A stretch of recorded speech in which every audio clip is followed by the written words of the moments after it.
So now, welcome back. We are in the third and final section of the ADHD effect on relationships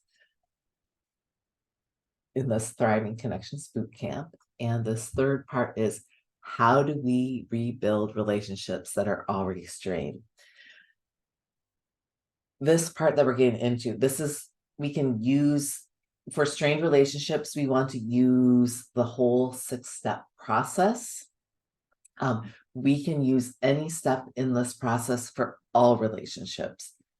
If you are in a partnership that is strained, I want you to hear this proverb. Delay is the deadliest form of denial. I'll deal with it tomorrow. I'll call tomorrow. I'll get this book tomorrow. For those of you who have been divorced or have been fired from a job, you know the devastation that comes from that. And you want to catch this as early as you can so that your relationship has a chance. And more than that, it's not just the relationship, it's saving yourself the suffering. And it's about, who wants to have a strained relationship where you're angry and frustrated and lonely all the time?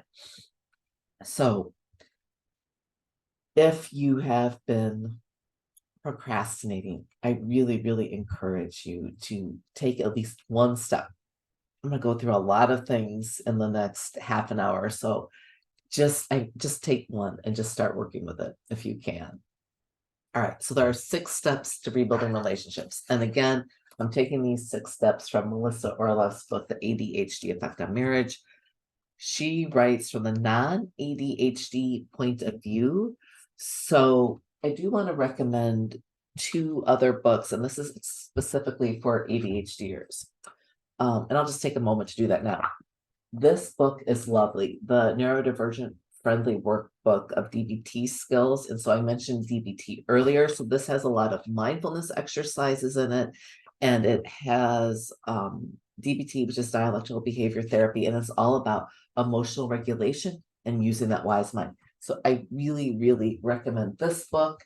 And I also recommend, specifically for relationships, this book. And this is A Radical Guide for Women with ADHD by Sari Solden. And infused in this presentation are aspects of these 2 books, and as well as this Melissa Orlov's book. And in the work that I do in my small group coaching for women and with individuals, I integrate, aspects from all 3 of these books in a, in an integrative way. All right, so back to rebuilding strained relationships. There are 6 steps. You can start at any step.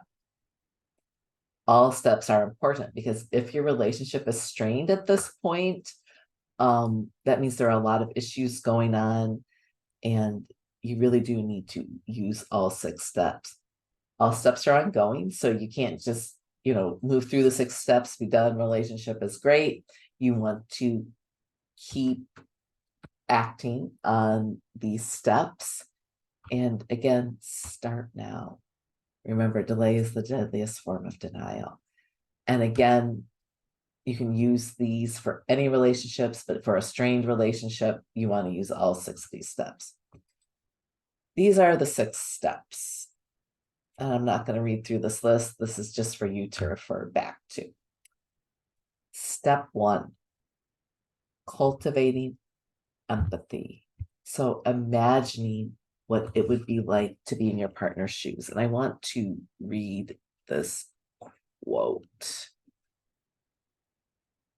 Although we agree in principle that our partners have their own points of view and their own valid perceptions, at the emotional level, we are reluctant to accept this simple truth. And that's by Harville Hendrix in Getting the Love You Want.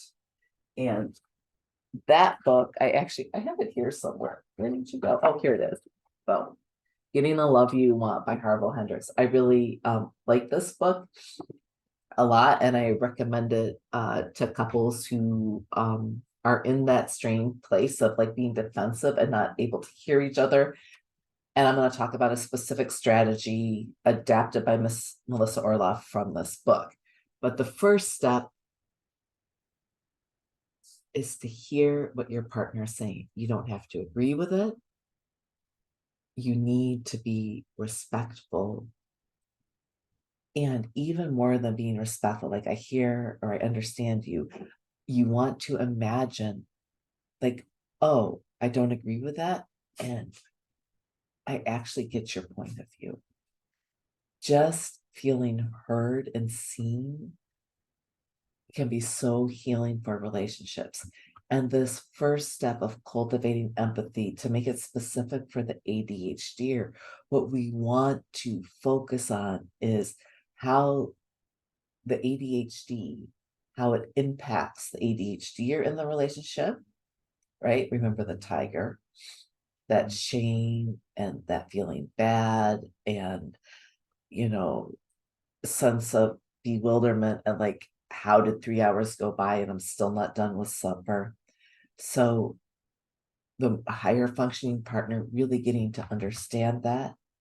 And then the ADHD partner, in the areas in which it's applicable, really understanding kind of the overwhelm and the scaredness that the other partner might feel, like, oh my gosh, like um sometimes ADHD can be strong enough like that safety issues are involved. Like, so for example, ADHDers are more likely to be in car crashes. So like, my gosh, like I'm scared that she's not going to be able to safely transport our kids, or like I'm just really confused. I've been working all day, and what has she been doing at home?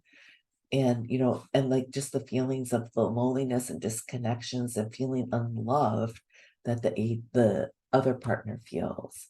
And so really getting to understand how this ADHD, this brain difference, that shows up functionally in brains, how it affects each partner within the relationship. One thing that you can do is to write, a letter to each other. Like the ADHD partner might write what it's like to have ADHD. The other partner might write what it's like with their experience. And I really suggest that, especially if the relationship is strained, that you do this within the context of a therapist's office, or someone who has experience with this. So that's the first part, is really putting yourself in your partner's shoes. And this means accepting and taking responsibility for your part. Remember when I described that part of the cycle, the symptom response, response, response. Well, blah, blah, your fault, your fault, your fault. Really stopping the blame. And when your partner says something like, why don't you have supper done yet? Like, oh, yeah, I can hear that you're really frustrated right now. So stopping the blame game. Yeah, I am frustrated. I can't believe you don't have this done. It must be really hard for you to come home from work and not have this ready. It should be ready in about 30 minutes or so. That can be really helpful. That learning to forgive and letting it go, especially once you both acknowledge that ADHD is there and there's a factor and you're starting to address it, forgiving yourselves for not picking up on it earlier, forgiving the other person for their part in that symptom response.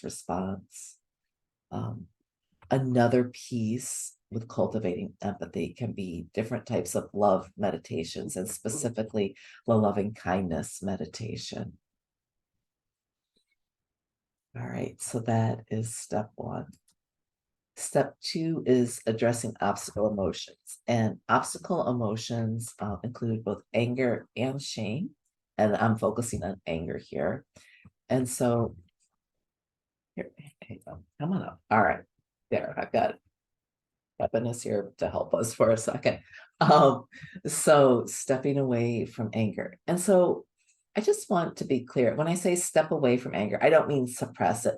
I mean, don't just live with it. Don't just push it down. What I mean is, remember when we did that MEVS meditation and I said something about, in a state of anger, you don't want to shoot off an email. That's what I mean with your partner. In a state of anger, you don't want to say, what the hell is wrong with you? Why haven't you done this yet? That is always destructive. That will always blow up relationships if you do that too often. So you want to keep in mind the cost of when you get emotionally elevated and start acting out, because just remember, it is always destructive to the relationship. And when the relationship is poor, I don't feel supported. I feel resentful. I feel alone. That never feels good. So know that in the long term, even if you're mad because your partner's done something unthoughtful or, mean-spirited, you contributing to that in the long run is not helping your relationships. You also want to get to know, what is your role in the anger? So sometimes for us ADHDers, we need internal pressure to motivate ourselves to action.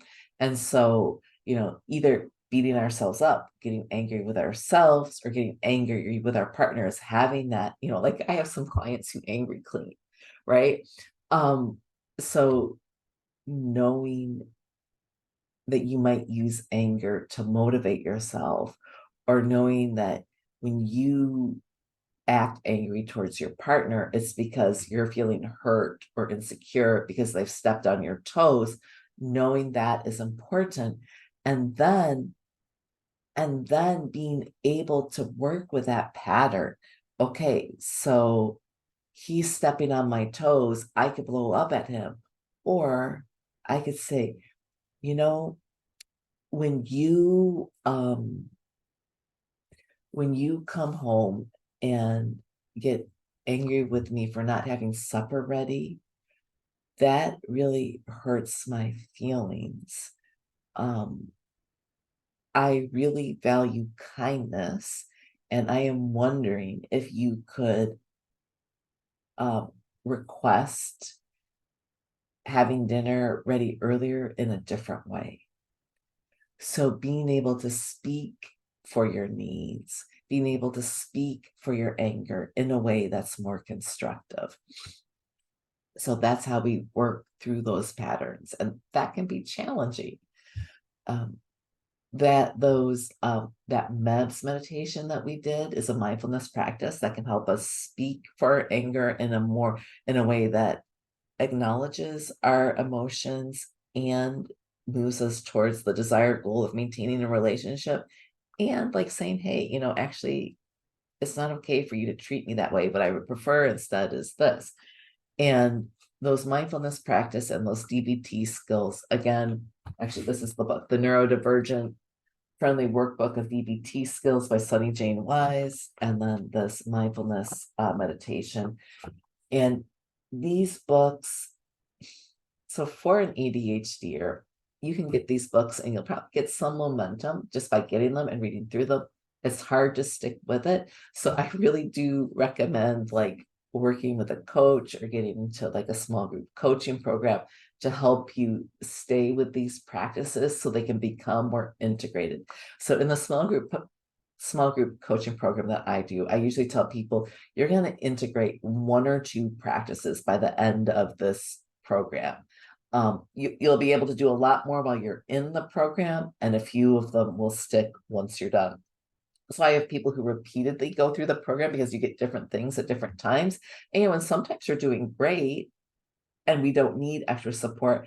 And then, we move, or we have all of these extra things come into our life, and all of a sudden we're overwhelmed and we find ourselves more emotionally acting out.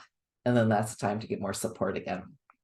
So DBT mindfulness skills help us to address the obstacle emotions of anger and the underlying shame that often go with that. And we can do that on our own. And sometimes we need more support. Okay, step 3, getting support and getting support for both individuals, both the higher functioning partner or the non-ADHD partner and the ADHD partner. Okay, ADHDers. To get more for global relief of your ADHD symptoms, there are 3 things that you want to do. The easiest one to address, even though it's still a pain, is making sure that your medication is optimized, right? Our medication needs change. When I went through I didn't need medication for a long time. And when I went through menopause, when my estrogen levels dropped and when things were really fluctuated, I had to go back on medication. I had a friend, she's like, menopause, it's like being a teenager with a lot of responsibilities. That was definitely my experience, and medication really kind of helped with that. So medication is the easiest way. It works for 70% of adult women. Some people have side effects, so you might not be able to stay on it. Medication is the easiest way to kind of jumpstart and to get symptom relief. The second best global symptom relief, exercise. Research shows even 5 minutes a day of exercise helps with symptom relief. In my ADHD coaching program, I help people work with different types of exercise. So different types of exercise work for different people. Some people really need to get that heart rate elevated. Some people need kind of more stretching and balancing exercises, and you just work with that. The third piece is sleep. Getting regular sleep. Research consistently shows that actually some people are diagnosed with ADHD and actually they have a sleeping disorder. So when we don't get enough sleep, our brain doesn't function correctly and we get executive function issues. So that is definitely a piece. Developing mindfulness as a tool. So that is also an issue. All right, hang on just 1 second. So the next step is to develop mindfulness as a tool. As you've already seen, right? Mindfulness can help us step away from that knee-jerk response. Mindfulness also helps us to feel more calm. So if we have anxiety, right? Depression and anxiety also coexist with ADHD, and both the ADHD partner and the other partner. So mindfulness can help with that piece, and finding the type of mindfulness that works with you is crucial. Seek therapy or coaching. And here's the most important part, from a clinician who truly understands ADHD. This is especially true for the ADHD partner, and this is especially true for couples counseling. If you get a clinician who doesn't understand, one thing that they can do is they can start to blame either the ADHD partner, call them narcissistic, or you're just not willing to change, you're just not thoughtful, or they can call the other partner kind of codependent or controlling. If you get any flavor of that, not helpful. You definitely want a clinician who's going to help you be structured and who's going to help hold you accountable. That is what is most effective for ADHDers.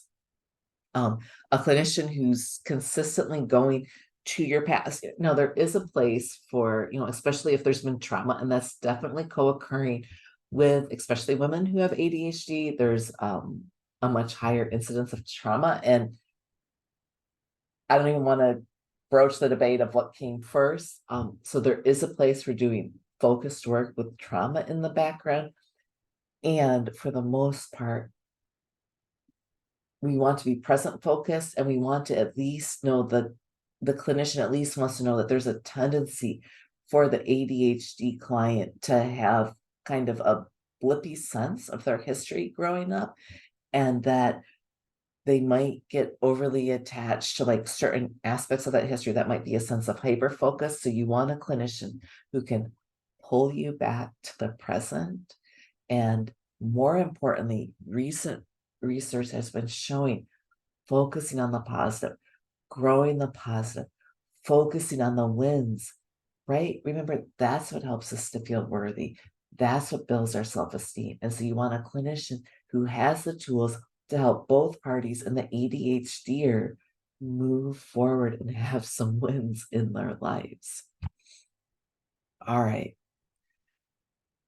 And in fact, I guess I'll just say in terms of clinician, like, there's been some research done showing that, both the ADHD partner and the non-ADHD partner, if you see a clinic, like, I think,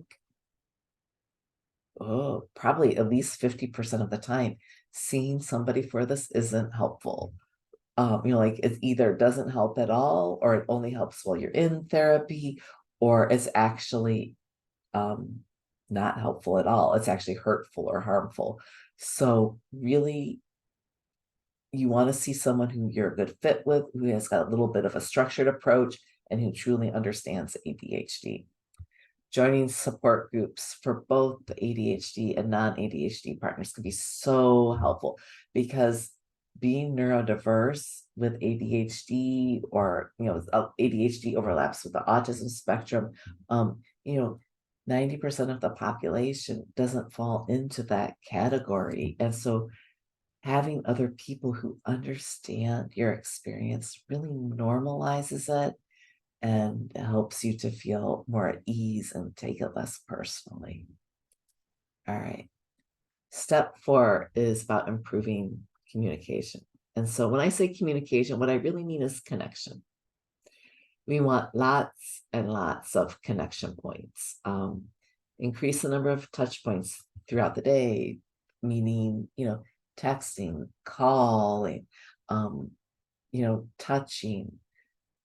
That is important. Another aspect of connection is really being present. So open body language. We're really listening, like, yeah, I'm hearing you say this, not being on your cell phone, setting the tone if you're having an important conversation, lighting a candle and saying, sitting down at the table, making sure phones are away, making sure there are no other distractions, and talking to each other. That is a form of connection. Making sure you have I like to have people set aside time each week to talk about important issues. I had one person, they would go on a nature walk or sit outside while I talked. I had myself, I like to go out to restaurants with other person. Like, what I like about the restaurants is, most people are on good behavior when they're in a restaurant, and especially for tense discussions, like that can make it easier. And you're out for good food, you're enjoying yourself while you're having this conversation. That can be really helpful with communications. Using nonviolent communication. So I'm going to stop screen sharing here, and now I want to share here. Okay, so nonviolent communication was developed by Marshall Rosenberg, and he wrote a book called Nonviolent Communication. And he was, I think he was a psychologist. Oh, was he a psychiatrist or a psychologist? I forget. But he founded nonviolent communication, based on this premise, that we're often using language in a way that's violent. What's wrong with you? I can't believe you did this. Anyone who cared about me would never do that. Like, that's blaming accusatory language, and it is destructive. And he's done work, he works, in between nations and with global leaders, helping them to negotiate. So he worked with really high stakes interventions, in high stake areas, and in high stake situations, and would intervene. And his programming, people who've gone through the nonviolent communication have done years of programming. And if you go to the nonviolent communication website, you can find people who are trained and certified in nonviolent communication.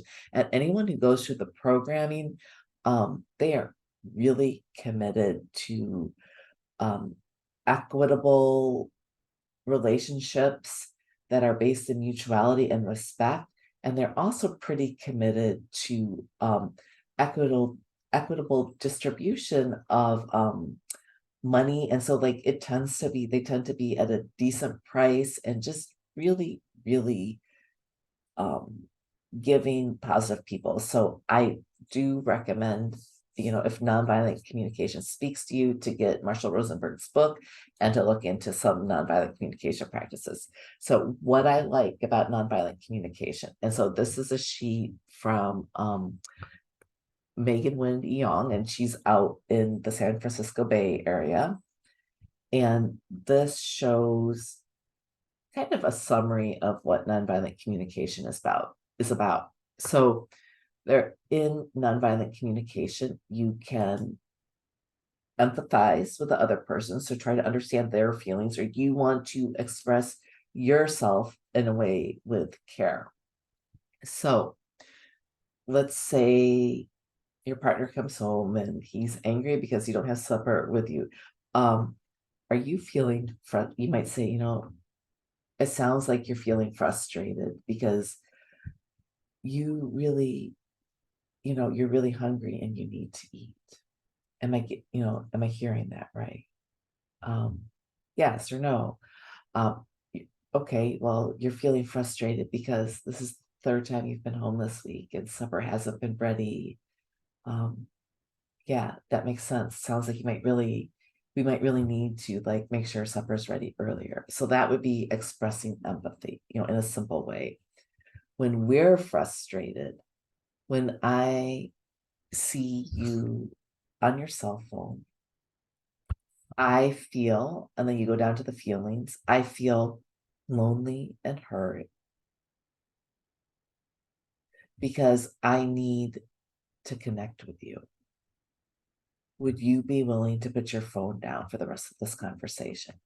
And so this template right here is really powerful. And, so having at your fingertips, you get to state the observation: when I see you on your cell phone, I feel, so you're doing I statements, right? I feel you've got a list of common emotions here. And you say, because I need connection. You don't say, when I see you on your cell phone, I feel hurt and upset because you're such a jerk. You're such a jerk when you're on your cell phone. It really makes me feel hurt. Or so, kind of trying to state the facts as neutrally as possible, returning to your feelings and your needs. And these are the universal core needs that often come up in nonviolent communication. And then with NVC, you make one request at a time and you make it reasonable. Like, would you be willing to throw your cell phone in a river? Not fair, right? Or would you be willing to like ever do anything nice? Like that's accusatory. Whenever we use always, you never, like that's pretty accusatory, sharp language. So this is an example of NVC, and I really appreciate that. All right, let's go back to our slides. All right, so that's the NVC. These learning conversations, this is from Melissa Orlov's book, and again, it's an adaptation from Harville Hendricks, Getting the Love You Want. And so in these learning conversations, you set aside time, to have a discussion about, a topic that you're not getting any traction with. It might be a negotiation, or it might just be like you're noticing that you're feeling hurt and you really want to express that. And so in these conversations, it's semi-structured. Person one, let's say me, I go first and I express my feelings and opinions for about, the length of a paragraph. Person two, my partner says, does reflective active listening. So, those empathy statements. What I hear you saying is blah, blah, blah. And you don't try to, actually, in this part, you don't try to assume their needs. You just reflect back what they're listening. What I hear you saying is you are upset that, supper isn't ready and that it really makes you, sad and disappointed, and you just get exhausted because you don't have food ready. And so that would be part one. It's just, and then you say, did I get that right? And then I might say back, you got most of that right, but you forgot this piece. You forgot that, I've asked you to do this 5 or 6 times, and it just feels like you don't care about me. Otherwise, you would have done this. And so then person B would say, like, okay, so it really seems like I don't care about you when I don't get supper ready. Are you feeling understood now? Yeah, like you've got it. Like 95%, you've got it. Thank you. So once once I feel heard to like 95% or so, then my turn is done. And then person B comes back. Well, I've been trying so hard to get supper ready, and I've run out to the store, and like I just feel so frustrated and scattered, and I don't really know what's happening. And then the other person reflect back, like, oh, it sounds like you get really overwhelmed and confused, and it sounds like a lot. Am I getting that right? Well, you've mostly got it. I also want you to understand this. And so once both partners feel really understood, that's how you go back and forth, taking turns. This is a lot of verbiage, and I don't want to get too much into the weeds with this, but that's how learning conversations go. One person talks, the other person reflects back. When the one person feels fully understood, you can switch. Any communication style like this can be used aggressively and can be used defensively. So definitely check yourself. You're using these techniques, NVC, learning conversations, to share and improve your connections, not to be defensive. Okay. Ooh, setting aside time. We talked about that, being considerate. Oh yeah, the last thing I want to mention is take a break if you become too emotional. So this means you need to know what your emotional triggers are. You need to, like, am I getting louder? Am I starting to say, you always, you never? These are signs that you're getting too emotional, and I might take a break. The person who calls for the break needs to be the person to say, okay, I'm starting to feel escalated now. Could we come back to this tomorrow? And it's often helpful to have this conversation around having a break when you're both not escalated, because otherwise it's just like you're walking away from the conversation. Excuse me. And that can make people really upset. Understandably so. All right. I love this quote. Part of it's by Marshall Rosenberg, and I've inserted ADHD aspects in there. Understanding the reasons for our loved ones' behaviors, instead of taking those behaviors personally, is the only way we can cultivate meaningful relationships. And Marshall Rosenberg, he's the founder of NVC. And then I put in the ADHD part. Understanding the reasons for our loved ones' behaviors, the abilities and the challenges faced by a person diagnosed with ADHD, instead of taking those behaviors personally, is the only way we can cultivate meaningful relationships. That includes us, our relationship with ourselves, the challenges that we face with ADHD, understanding our behavior is how we cultivate a really meaningful relationship with ourselves. And the same thing is true for our partner. Step 5, setting their boundaries. I'm not going to spend much time with this because we address a lot of this in the second portion of the talk. Boundaries are for our own well-being. We carve out time for ourselves. We spend time. I will spend a moment with this. Well, we actually already did some of this too. We spend time with people who make us feel seen, heard, and valued, especially if we're in a primary strained relationship with ADHD. We need to find areas where we do feel strained and valued. And especially with ADHD, we might not have a lot of relationships where we feel seen and valued. So in those areas where we are, whether it's church or whether it's a support group, whether it's a 12-step group, spending time with these people help us to feel better. We fill our own cup, and then we're better able to give and be generous to others. Spend time doing what we love. We already addressed that. Be direct. We addressed that. Expect resistance, because when we start to change behaviors, I kind of told you about my relationship crisis. There will be resistance. Don't let it deter you. especially if you start to change behaviors and you're noticing a lot of shakeup, that's where it could be crucial to be in a support group or to be with a therapist or a coach. And as you set your boundaries, do it in a kind way. Integrate it with NVC. Like, you've got your cell phone out. I really feel hurt and sad because I value connection. Would you be willing to put it away? Versus, what the hell's wrong with you? Put your cell phone away. Don't you ever listen to me? Yeah. So being considerate as you make your request. Step 6, our final step. We're almost there. Have a date night. Do fun things together. Do fun, novel things together. This is such interesting research to me. Research shows that even 7 minutes of doing something novel together, going somewhere new, helps to improve the relationship, sparks the bromance. It's really good. Do active things, right? For the ADHDers, right? One of those global things that improves our symptoms, being active, being outside. That's not just for us. Everyone does better when being active and being outside. Well, not everyone.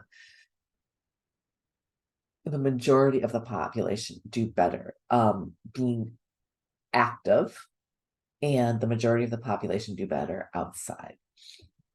So doing those things are really important. Learn each other's love languages. What does your partner appreciate? What do they love? Seeing if you can give that to them. Give better.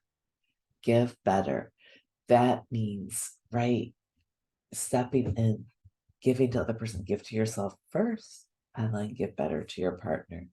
Celebrate each other's successes. This is always really interesting, and I do this in my ADHD Thrive coaching program and with my clients. What are your wins? Celebrate with the other person what your wins are.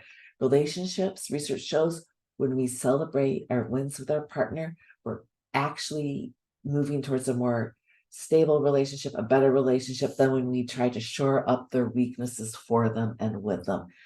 Building the successes, building the growth, celebrating the growth.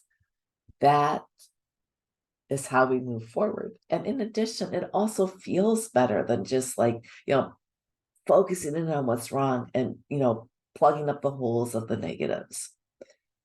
And, being more playful in the bedroom. This having more fun and doing novel things and playing more in the bedroom. This isn't for the first stage, the infatuation stage of the relationship. You're both novel enough with each other that that's enough. This is like a few years into it, making sure that you get that creativity in there. And so, so you've just had a lot of information from.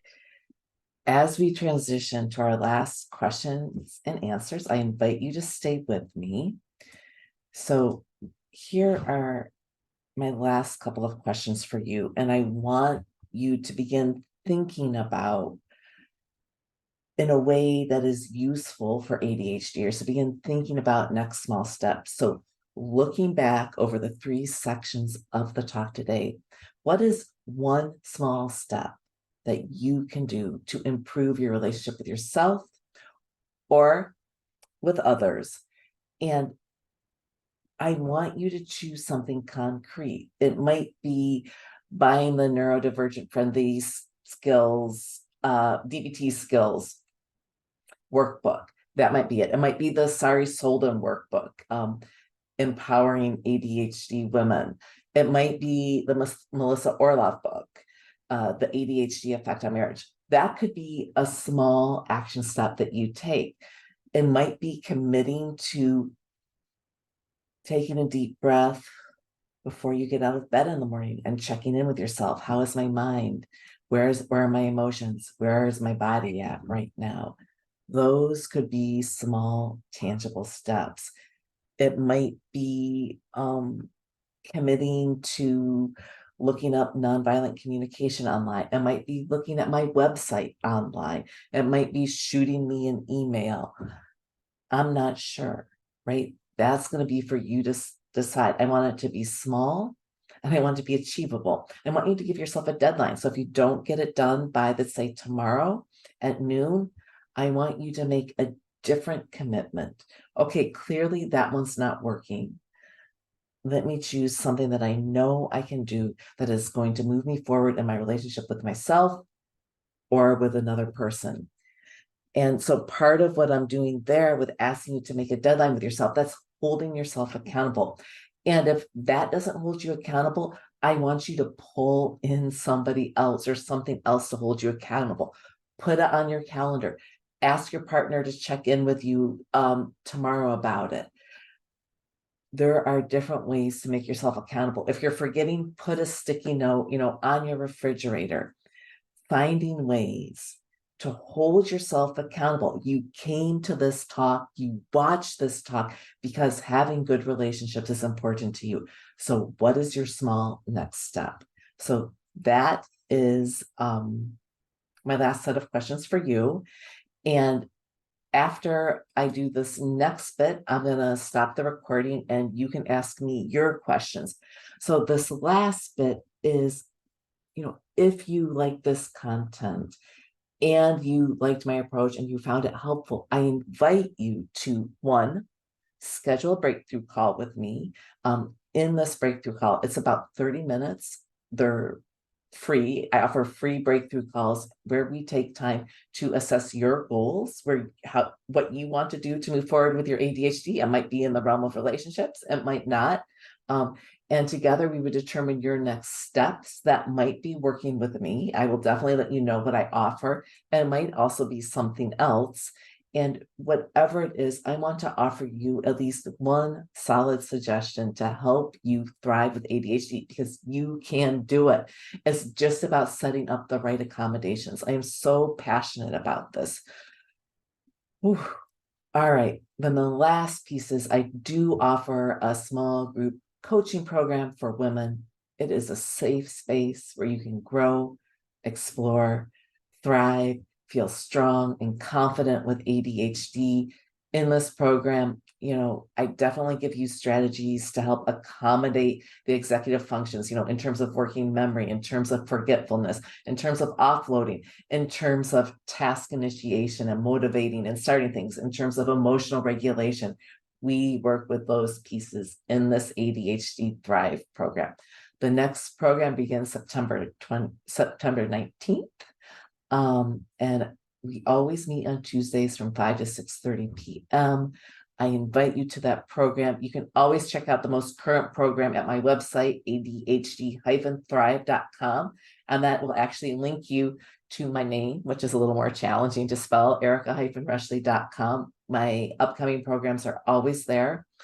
And I sometimes have a $100 off discount. And if that coupon code is active, it's ADHD-100, and you are welcome to type that in.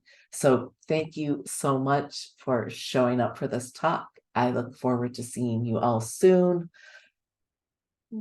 Wishing you a really good day and rest of your week as you thrive with ADHD. All right, take care.